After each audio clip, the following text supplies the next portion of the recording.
It was a lot, yeah, bad. It was black up there. It looked like we had a tornado coming across.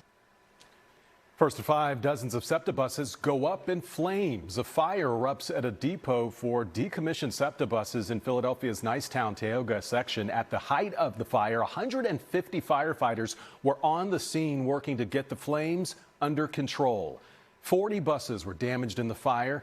Skyforce 10 is live over the bus depot, giving us an up-close look at the charred remains as we speak and as investigators work to find out how all of this started.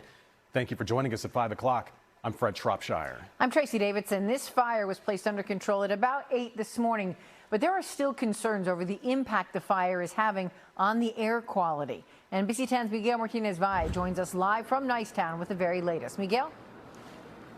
Yeah, the SEPTA bus fire causing not just fire safety concerns, but also air quality concerns for the surrounding area. Take a look behind me. You can see here the bus depot where the fire started. It kind of happened in the middle of all of those buses that you see there, making it more challenging for authorities to get to them and put out the flames. But the flames also sent up thick black smoke that made it over to the neighborhoods nearby.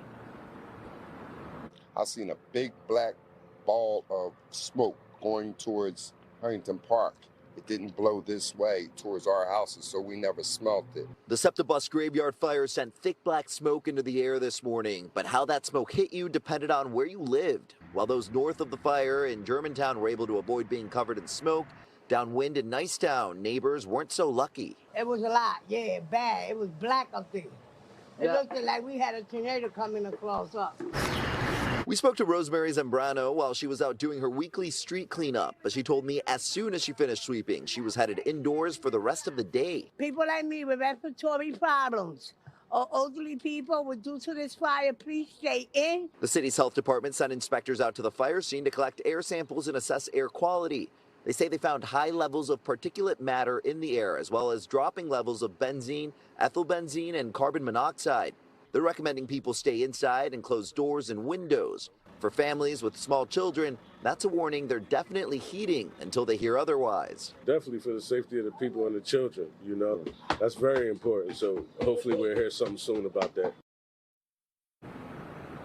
Yeah, and officials saying that today was not a good day to exercise outside, asking people that had to go outside to wear a mask. But again, the recommendation for the most part just said stay home. And when you are at home, make sure you're closing doors and windows, not just for breathing purposes, but also to keep the smell of smoke out. That was a complaint we got from a lot of neighbors. I'll send it back to you. I'm Miguel Martinez-Valle, NBC 10 News.